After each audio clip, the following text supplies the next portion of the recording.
नमस्कार. आज महाराष्ट्राचं पहिले मुख्यमंत्री आदरणीय आपल्या सर्वांचे श्रद्धास्थान यशवंतराव चव्हाणजी यांच्या जयंतीनिमित्त अभिवादन करण्यासाठी मी इथं आलेली आहे. आणि हे सगळं करत असताना मन माझं भरून येतंय.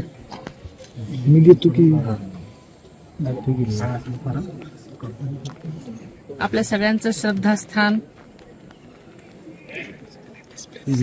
आपल्याला माहिती आहे की मी 2 फेब्रुवारीला पण इथे आले होते.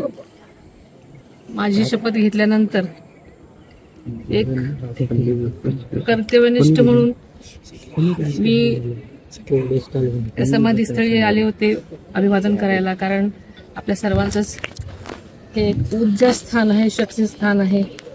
आणि आदरणीय दादांनी आदरणीय यशवंतराव चव्हाणांच्या विचारांचा वसा घेऊन आपली वाटचाल सुरू केलेली होती.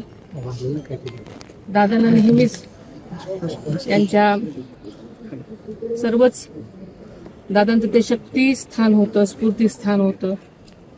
आणि त्यांच्या पावलावर पाऊल टाकून त्यांची वाटचाल केलेली होती. आणि मी सुद्धा याच पद्धतीने वाटचाल करण्याचा आपल्या सगळ्यांना मी शब्द देतो.